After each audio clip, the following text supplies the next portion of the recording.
Taiwan's most important company is TSMC. TSMC stands for Taiwan Semiconductor Manufacturing Company, and it's the world's biggest producer of computer chips.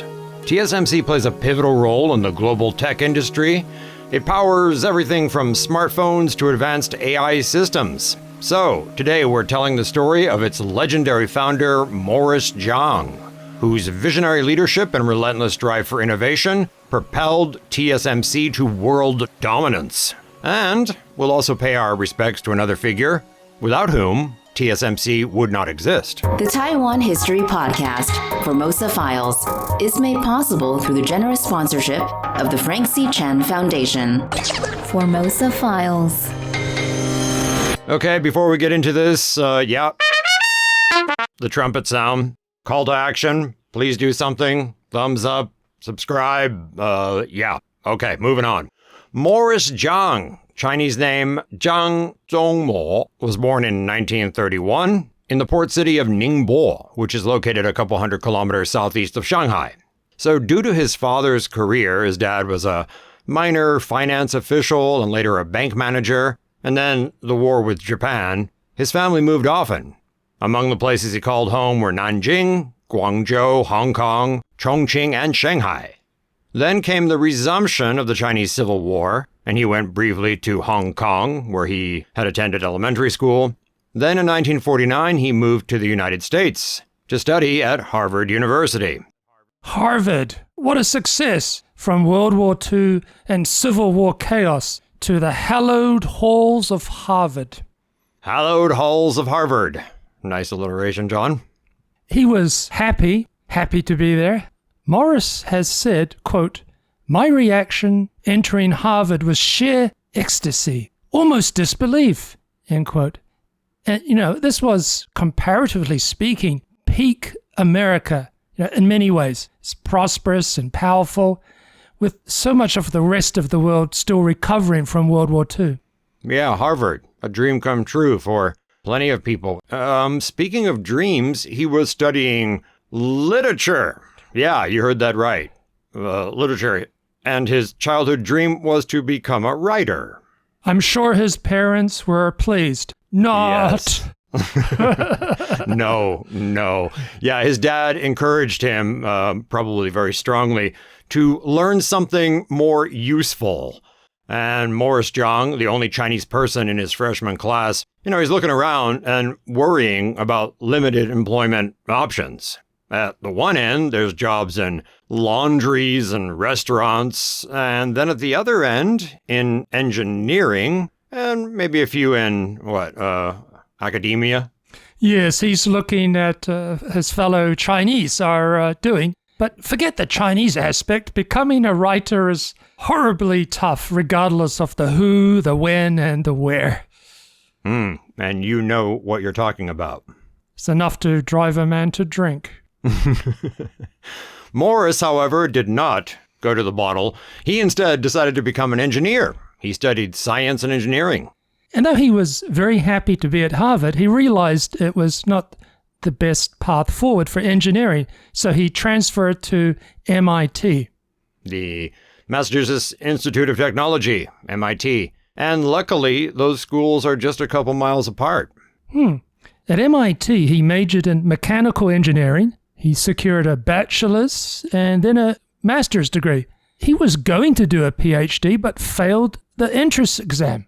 Failed. Surprising for a person with, we now know, such a brilliant mind. He said it was just a case of not studying hard enough.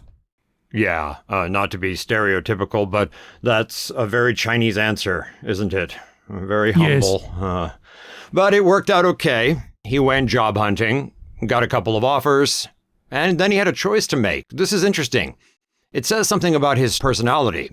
So he gets one offer from Ford Motor Company, an iconic name and company, and another from a company called Sylvania Electric Products, which no longer exists. And the salaries? Okay, so at Ford, they were offering him $479 a month. Not bad for the times. Yeah, so I put it in one of those online calculator things where they adjust for inflation. So that money in 1955 is equal to, it says, $5,600 a month today. Nice. Yeah. So Ford is offering $479 a month, or, over $5.5K in today's dollars. And then there's this other offer from this Sylvania Electric Products Incorporated. They're offering $480, $479, $1 more. $1 Yeah. more. Huh. Okay, so this is the part that's cool.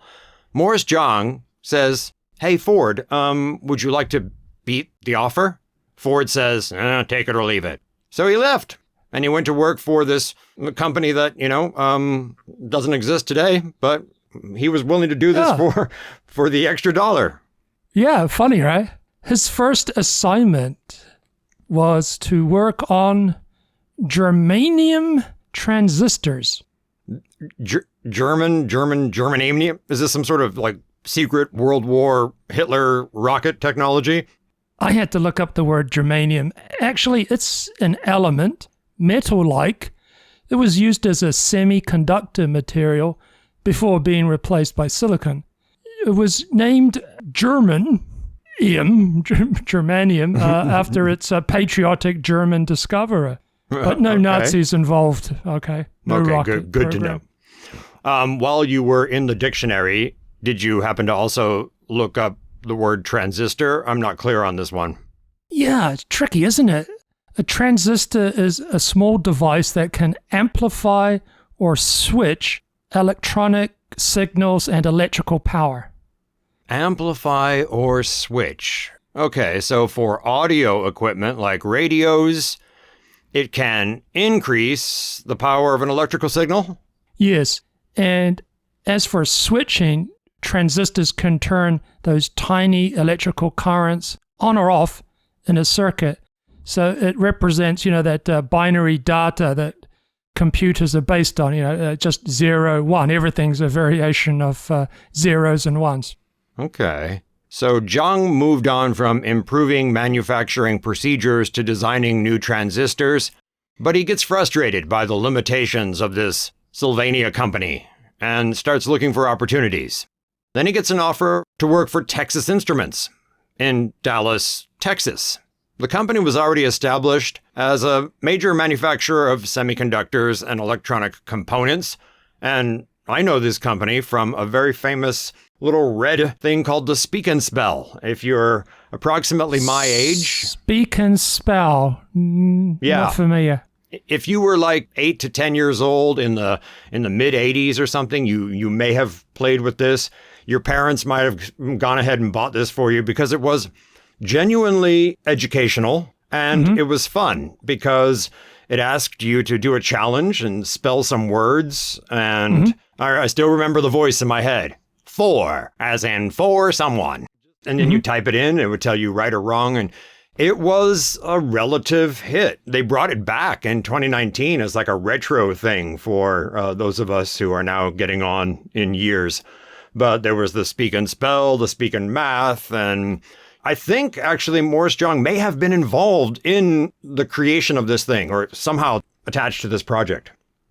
Interesting. And Texas Instruments was heavily involved in the development and commercialization, this is going back to the 50s, of silicon transistors. These devices were a key advancement over earlier germanium transistors, offering better performance and reliability. So we know that Morris Chang got a reputation for being a perfectionist and for being a very tough boss. One of his subordinates recalled, quote, "If you haven't ever been chewed out by Morris, you haven't been at Texas Instruments." So tough, but effective, because within months, there was a large increase in production yield. Impressive. And especially if you think back to his degrees, they were in mechanical engineering, not electronics. So a lot of his knowledge came from his own self-study. This is in the evenings after work. Yeah, that's incredible, that kind of dedication.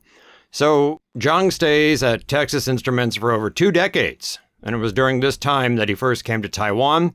That was his first visit, 1968. You said when Morris Chang first came to Taiwan. Yeah, because he's associated with Taiwan, of course, but it was quite late in his life when he first came here. He's about 37 years old, and he moved here when he was in his 50s. Right, so we talked about him leaving China in 49. So he wasn't one of the people that fled to Taiwan, but they fled to the U.S. Yes. So for his 1968 visit, Morris Chang is here with the Texas Instruments chief executive, a guy called Mark Shepard. They're looking around Asia. They want to choose a location for a new chip assembly factory. Labor costs in the U.S. were and are high, and it was and is much cheaper to do a lot of this stuff in Asia. And actually, it's not just a matter of cheaper labor, is it? East Asian workers are harder working, they make fewer errors, they don't turn up to work hungover.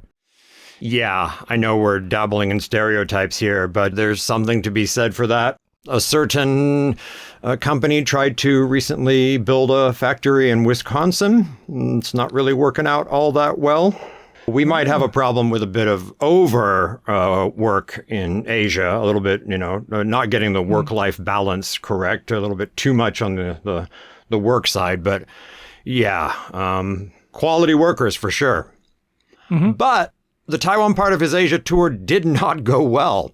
Drawing on Chris Miller's excellent book, Chip War, The Fight for the World's Most Critical Technology, it says, Shepard, so the guy Morris Chang came with, reacted furiously when his steak in Taiwan was served with soy sauce, not the way it was usually prepared in Texas. Soy sauce on a steak. It's not a big deal. Jeez. Yeah. Anyway, it got worse than just soy sauce on steak. Shepard's first meeting with Taiwan's economy minister, K.T. Lee, the book says, ended acrimoniously when the minister declared that intellectual property was something imperialists used to bully less advanced countries. So he's basically saying copyrights are bad. Yeah, I mean, in those days, Taiwan was not yet ripping off electronics, but it was famous as a book piracy center. You could go and buy all manner of books. But anyway, yeah, a bad start to this 1968 tour, but all's well that ends well. Lee wanted to integrate Taiwan economically with the United States, and semiconductors were to be part of that. And yeah, Texas Instruments would sign on. And the Taiwanese are really looking ahead. They're thinking the U.S. is going to be pulling out of Vietnam soon, and they want another way to bind the two countries together. So in 1968, the Taiwanese government and Texas Instruments approved construction of a new facility in Taiwan. And by the end of the following year, the factory was up and running, assembling chips. Meanwhile, back in the United States, Morris Chang kept moving his way up at TI, Texas Instruments. A few years later, he was in charge of the company's semiconductor division, and he thought it's only a matter of time before he's the CEO. He was also thinking about shaking up the industry. His idea was to create a semiconductor company which would manufacture chips designed by other companies. Okay. This is a very simple idea, and it's been done by other Taiwanese and other Asian companies a lot, right? And it seems sort of like an obvious good idea. Back then, a whole bunch of manufacturing was done like that. Golf clubs for a foreign brand, car parts, right? Bicycles, what do they call it? OEM, right? Yes, OEM, original equipment manufacturer. So yes, in hindsight, very simple, very obvious. But at that time, big tech firms, the likes of Intel, for example, they kept everything in-house. They designed and manufactured their own computer chips. And this was also the case with Texas Instruments, where Morris was working. Yes. In the book Chip War by Chris Miller, he writes, Chang pitched this new business model to fellow TI executives in March 1976, end quote. So Chang foresaw an explosion in the demand for chips and the need for a large, specialized chip manufacturer with expertise. Wow. Seeing the future in 76 like that. Really incredible. Okay, now here's the part that's going to make Americans groan. Texas Instruments didn't buy the pitch. They lost their chance. So today, had they been less stupid, the T in TSMC could have stood for Texas rather than Taiwan. Nice, yes. The plan was rejected. Morris Chang was looking to the future and making reasonable assumptions about the likely demand. Yeah, he's looking at the future because at this point, there was no market as yet for companies designing computer chips and not having their own production facilities. This is a gamble. He's literally like prognosticating into the future, thinking how things will play out. And Texas Instruments, they're doing okay as they were. No reason to rock the boat. You were enjoying their speak and spell. Is that what it was called? Exactly. Exactly. They were on the cutting edge of spelling. All right. Don't be messing around with any of this semiconductor factory stuff for other companies. But Morris Chang didn't give up on this idea of separating chip design and manufacturing. But he kept getting passed over and moved aside. So after 2 decades with Texas Instruments, Chang left the company. In early 1984, he took a job running an electronics company in New York, but resigned after a year, dissatisfied with the work, also dissatisfied with the company's lack of interest in innovation. This period in his life seems to have been rather frustrating for a lot of reasons, including personal reasons. He separated from his then wife, Christine, during this time. Then, a lucky break. A government official in Taiwan, K.T. Lee, contacted him. They had met in '68 when Texas Instruments was setting up an assembly plant here. Officially, the position on offer was head of the government's Industrial Technology Research Institute, ITRI, but it was really to spearhead semiconductor production. So most people Morris knew told him not to take this job, not to accept it. But Morris is 54 years old, he's looking for a new challenge, and he takes it. He became president of ITRI in 1985, and he starts shaking things up. He hated the government worker attitude of thinking your jobs are safe and not being based on performance. So he introduced private sector practices. And people don't like change, right? Many people at the Institute disliked their new boss and his new ways. But like you said, Chang's real job was to start Taiwan's semiconductor business, which we now know as TSMC. Right, TSMC, founded in 1987. Roughly half the funding came from the government, half from outside investors. Yes, and getting the Taiwanese government support for and confidence in TSMC was really vital in getting the company up and running. Yes, but when we say government, Taiwan government support, in some ways we're talking mostly about one man, K.T. Lee. Yes, so K.T. Lee, Chinese Li Guoding. He's sometimes overlooked by foreign accounts of TSMC, but not by Formosa Files.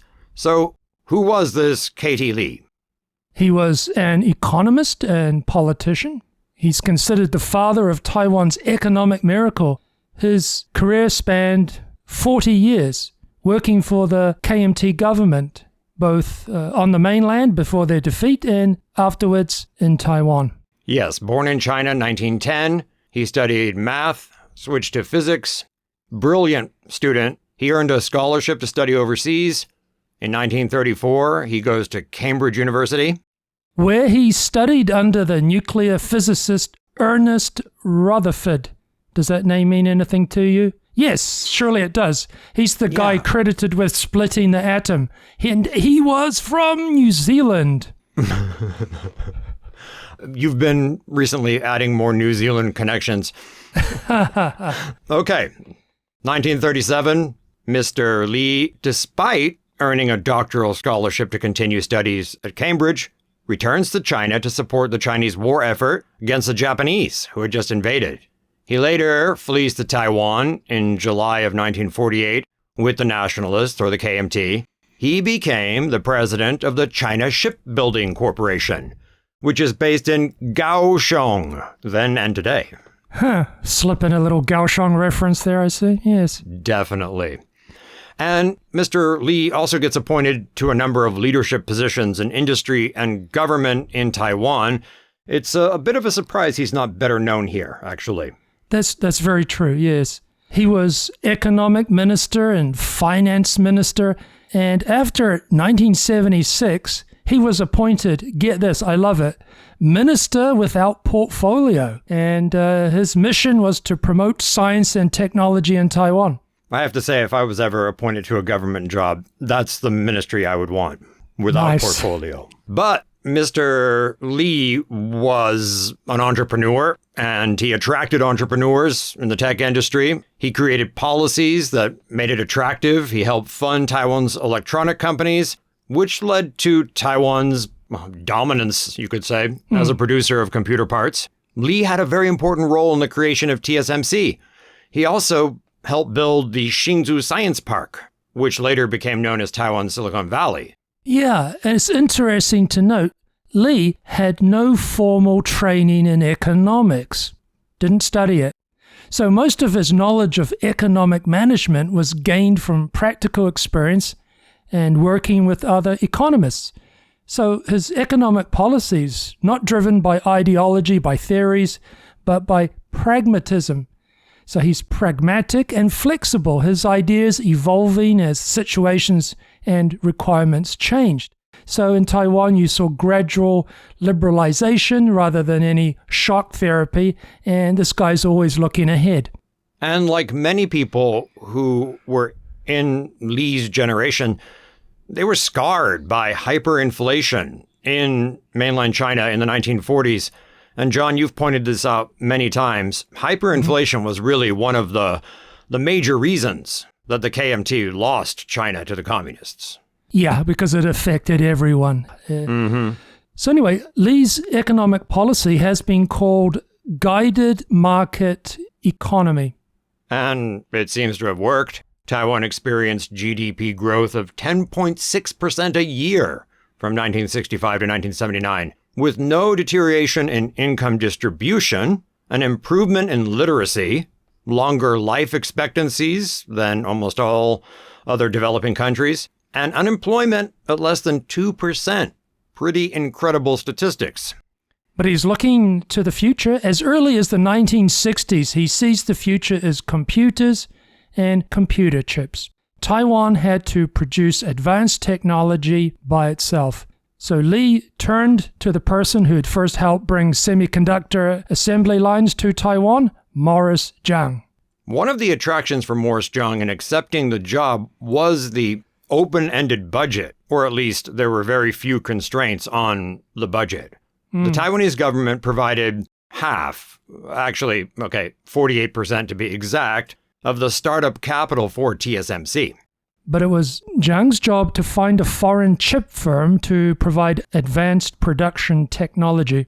And that company turned out to be the Dutch multinational Philips, which had been in Taiwan for 2 decades at that time, right? By that time? Yes. Yeah, they were the most important single foreign investor, I think, in those early days. Down in your Kaohsiung export zone, export processing zone. You know what? Doing research for this episode, I learned that Philips was not the first company he approached. His advances were rejected by his old company, Texas Instruments, and by Intel. Philips, which made semiconductors in those days, they signed up and they got a 27.5% share in TSMC. Yes, but not 27.5% of the capital. I'm not sure how much they contributed. They did give a lot of money, but yeah, they also contributed their expertise and their reputation. Yep, that too, and their production technology and the licensed IP, intellectual property, yeah. The remaining money or capital came from wealthy Taiwanese who were, given the honor of being patriotic. Chris Miller, in the book we've been discussing, Chip War, he quotes Morris Chang as saying, "What generally happened was that one of the ministers in the government would call a businessman in Taiwan and get him to invest. by businessman, he's talking about the country's wealthiest businessmen, the elite, who are not used to being bossed around. Yeah, okay, here's another quote. When one businessman declined to invest after 3 meetings with Chang, Taiwan's prime minister called the stingy executive and reminded him, "The government's been very good to you for the past 20 years. You better do something for the government now." A check for Chang's chip foundry arrived soon after. Calling in favors, so to speak. Calls to action.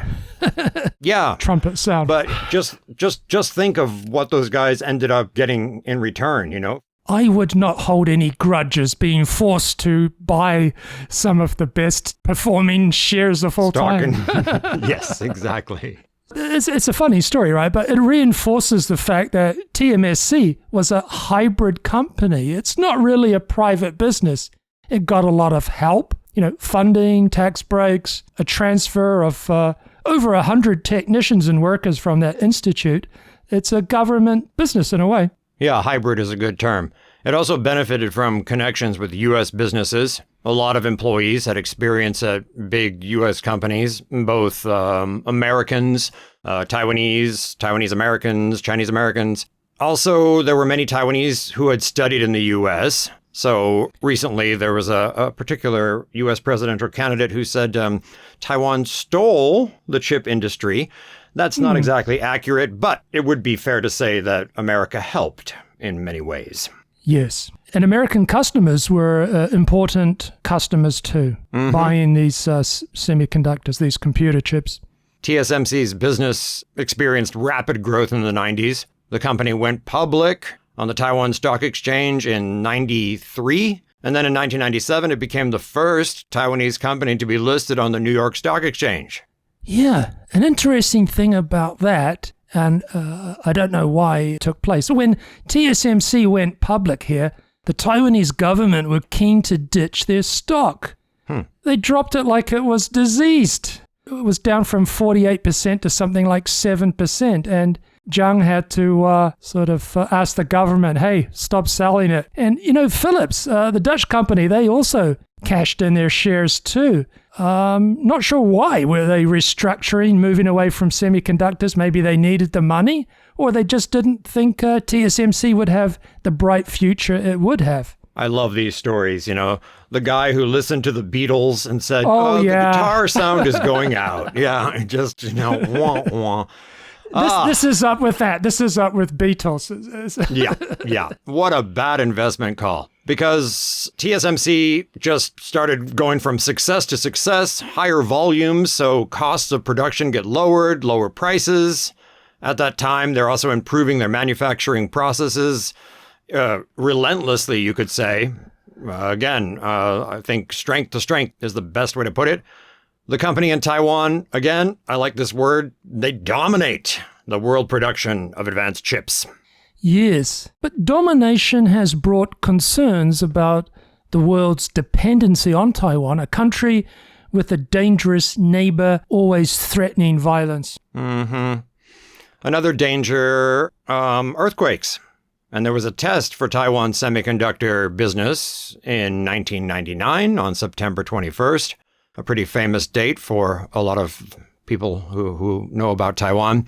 An earthquake measuring 7.3 on the Richter scale struck central Taiwan. 2,000 people were killed, sadly. And also it damaged infrastructure, knocking out electric power in places. It was a horrible earthquake, and TSMC's facilities in Hsinchu lost power, but they had been previously given priority, so there was backup generators and different things that were pretty quickly back in operation. But, you can't just repress the on button. You have to inspect everything. Everything has to be carefully checked. Yeah, something might have moved 0.5 millimeter and it ruined everything. Yeah. 4 of TSMC's 5 fabs, their factories, were back working in a week.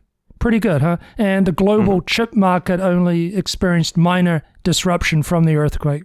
And TSMC just keeps on going. Chips getting better. And they start making these advanced ones that require very expensive machines. So they're making these advanced ones, and these advanced ones require more expensive machines. Can you think of an easy way to explain this, John? Well, it's not just like you've got one super machine that's making these fantastic chips. They have to create a whole ecosystem of processes and machinery. They're making super machines to make the machines. It's crazy. Yeah, but that also means that as this process continues, TSMC becomes more and more unique.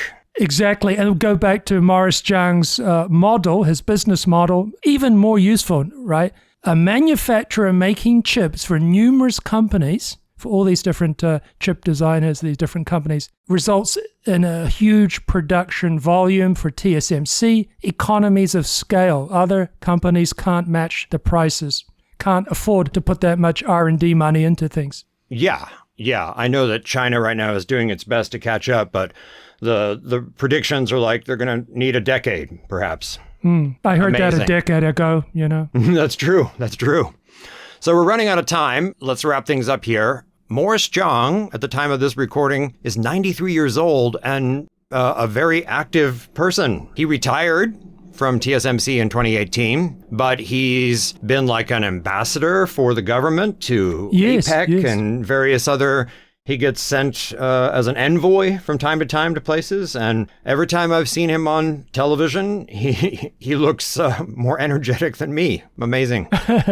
So, any final thoughts? So, yeah, I'm glad we included the Minister Without Portfolio, K.T. Lee, but there are a few other characters deserving of praise. Definitely. The TSMC workers. Absolutely. The engineers, the technicians, the basic workers, they're educated, skilled, hardworking, diligent, an amazing human resource. They're the key ingredient in the success of Taiwan's electronics industry. Yeah. What were the couple of books that people are interested in? Well, Chris Miller's Chip War, that's very good. And there's a YouTube recommendation, Asianometry. You can put that up on the website. And when people are there looking at the website, what can they do? They can do something active. They can Something active. Leave a review. And then they can go back to nice. Apple and Spotify and subscribe, or go to Facebook or LinkedIn or whatever, and be active. Excellent. All right. Thanks for listening to Formosa Files. I'm Eric Michael Smith. I'm John Ross. Bye.